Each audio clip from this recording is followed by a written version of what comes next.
Assalamualaikum warahmatullahi wabarakatuh. Jumpa lagi bersama kita berdua.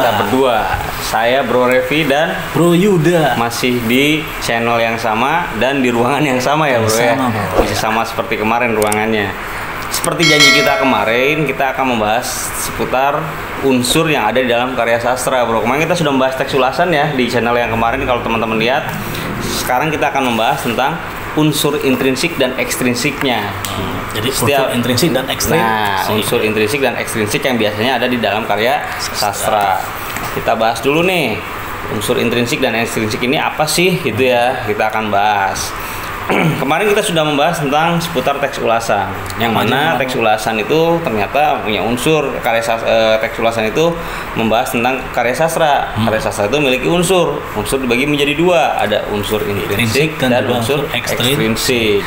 Intrinsik itu yang gimana sih, Bro? Kita lihat dari katanya in. In itu apa? In itu apa? In. Apa tuh in? In itu adalah di dalam ya kan, berarti unsurnya ini berada di dalam karya sastra, berada di dalam, kalau di dalam novel, di dalam cerpen itu berarti ada di dalam ceritanya, Bro, ya kan. Intrinsik makanya ada di dalam ceritanya. Apa aja sih yang ada di dalam karya sastra tuh? Ada di dalamnya ada tokoh pertama, tokoh kedua ada doyan ngitung banget ya si Bro ya.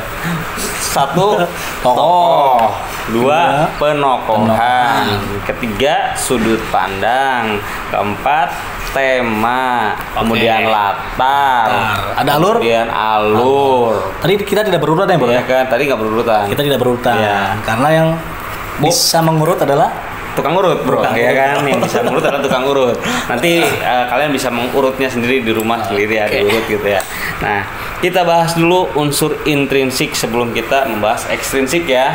Intrinsik lo ya, intrinsik. Kenapa kita memilih unsur intrinsik dan ekstrinsik? Kenapa coba?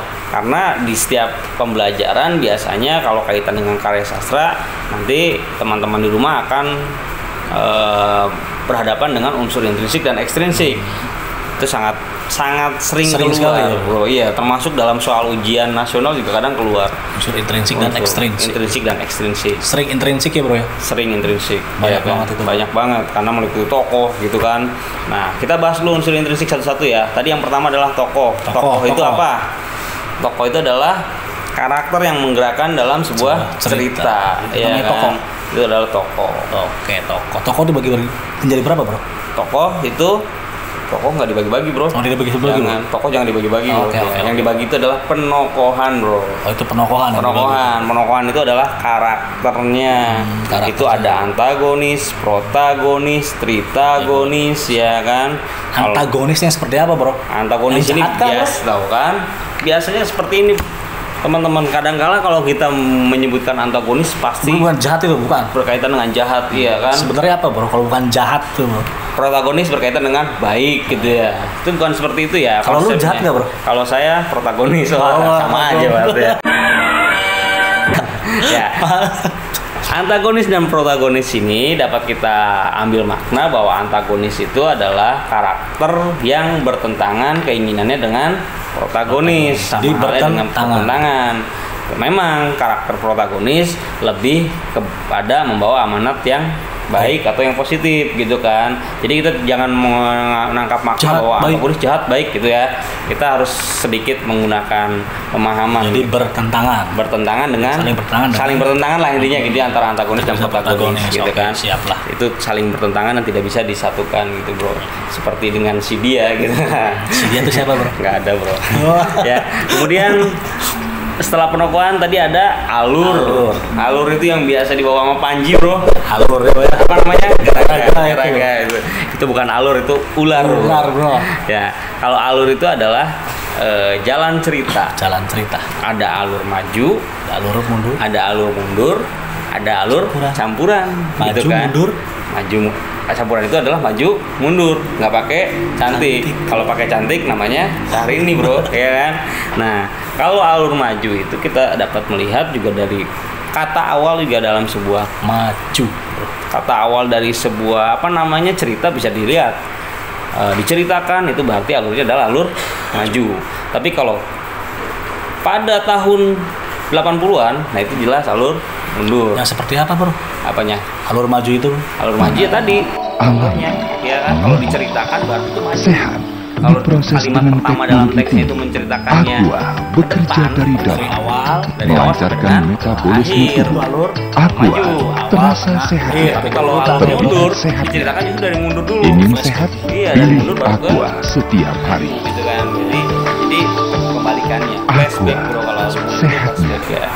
Nah, kalau alur campuran itu biasanya ceritanya maju dulu, di tengah-tengah babak nanti mundur. itu campuran. Itu campuran. Kalau kita sering nonton film Naruto atau Boruto ya, Boruto. itu sebelum mereka fighting tuh biasanya mereka flashback Masa lalu. dulu ke masa lalu. Nah itu jenisnya adalah alur campuran. Sip, mantap. Gitu. Jadi itu alur ada berapa tadi bro? Alur ada tiga. Satu, maju, mundur, dan maju Campur. mundur atau campuran. Campuran, bro.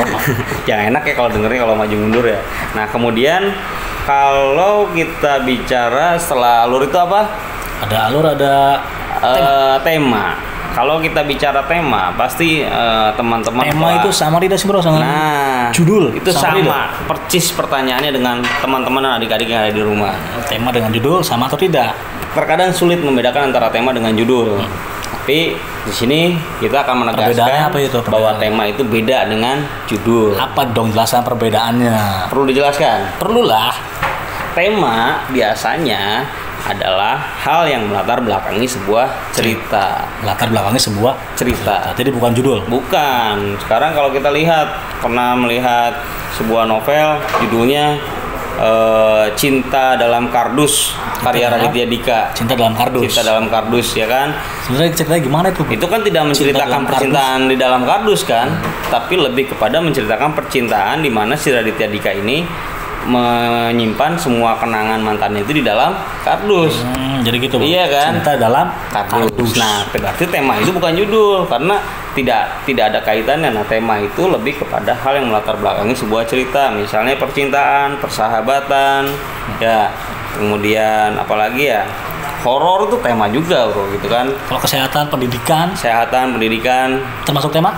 termasuk bisa. Bisa bro. Ya kan. Kemudian apalagi setelah tema? Ada sudut pandang. Sudut pandang. Sudut pandang itu biasa dalam sastra dikenal dengan point of view. Point of View. Sudut Iya, sudut pandang. Ya, Ada orang oke. pertama, kedua, dan ketiga. Tapi biasanya orang paling males dengan orang ketiga, bro. Kenapa tuh bro nggak sama Pernah orang punya ketiga? pengalaman orang ketiga? Wah belum pernah kayaknya bro. Pernah ya kan. Mungkin yang di rumah pernah punya pengalaman dengan orang ketiga. Ya, sudut pandang orang ketiga, orang kedua, orang pertama gitu ya. Kalau aku jelas orang pertama itu, bro. Kalau ya itu kaitan sudut pandang ya. Kemudian apa lagi?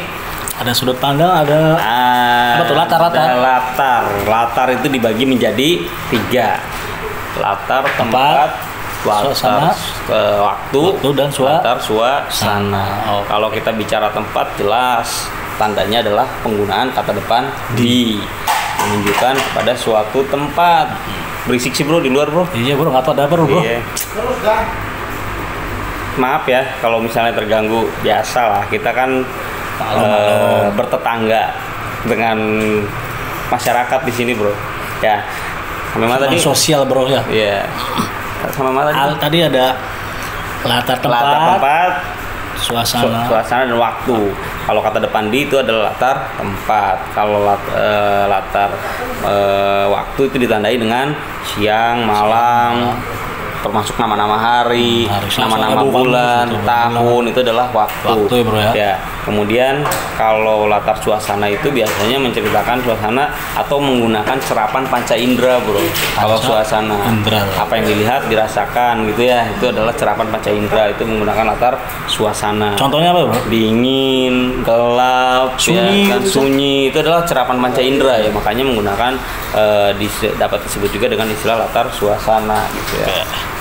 Kemudian sudah semua ya bro ya? Udah prinsip. Tokoh amanat, sudah, penokohan. Oh iya, amanat satu lagi. Amanat itu adalah kaitan dengan pesan yang ingin disampaikan si penulis kepada pembaca. Bisa tersurat, bisa tersirat, gitu kan. Apa sih bedanya tersurat dan tersirat? Jelaskan bro. Apa bro? Tersirat dan tersurat. Tak bisa hatiku mengartikan cinta, Gitu. karena cinta tersirat bukan tersurat. Suaranya Gitu kan. oke lah, keren lah. Cocok ya, jadi Kapan-kapan nyanyi ya. ikut Masterchef ya bisa. Oke, berikutnya. Kalau cinta Suaranya tersurat, merdu bro, Iya. kayak limbat bro. kayak kalau tersurat itu maknanya tertuang di dalam teks. Itu Tersurat. tersurat. Kalau tersirat itu tidak tertuang, lebih menggunakan makna konotasi. Bedanya tersurat dan Tersirat. Ketika saya mau bilang kamu cantik, itu makna tersurat, jelas lugas maknanya. Tapi kalau misalnya saya bilang baru sekali ini aku lihat karya surga dari mata seorang Hawa, padahal mau bilang kamu cantik kan, itu maknanya adalah tersirat. Itu bedanya bro, paham ya? Oke, Nah paham. kembali ke amanat itu selalu berkaitan dengan pesan positif. Positif aja bro. Positif bro, nggak mungkin Jadi bisa bukan yang negatif. negatif, bro. Kalau kita bicara amanat pasti tentang hal yang positif, Positif, yang bisa yang bisa kita terapkan, ambil, kita ambil ya, bro, ya. kan hikmah yang bisa kita ambil, bisa kita Saja, terapkan bro, dalam ya. kehidupan nyata, gitu kan. Itu tentang unsur Unsur intrinsik. intrinsik. Mudah-mudahan teman-teman bisa memahami sambil baca-baca di rumah sendiri ya.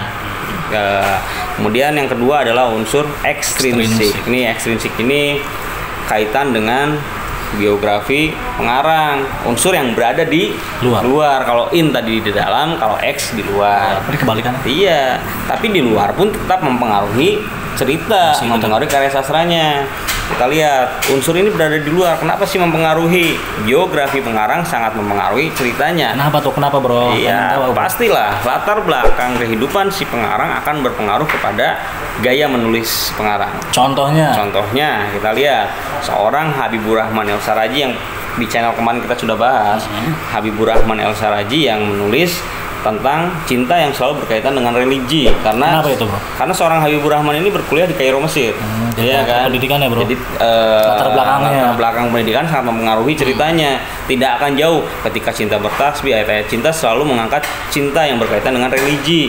Nah, kita lihat lagi bandingkan dengan seorang Raditya Dika yang berangkat dari seorang stand up komedian, ya kan? Dia selalu mengangkat cinta-cinta yang lebih sederhana, ya kan? Kehidupan nyata di anak-anak muda zaman sekarang. Gaya bahasanya pun kita bisa lihat. beda lagi, bro. Iya kan? Seorang Habibur Rahman dengan seorang Raditya Dika. Habibur Rahman lebih menggunakan diksi atau penggunaan bahasa yang indah. Tapi seorang Raditya Dika lebih menggunakan bahasa sehari-hari.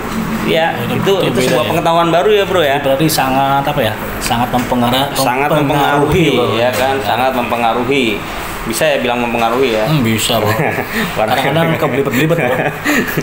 Ya, itu sangat mempengaruhi sebuah cerita. Jadi saya tegaskan bahwa seorang penulis sangat dipengaruhi latar belakang kehidupannya, itu sangat mempengaruhi karyanya. tulisnya, bro. Gitu kan ya.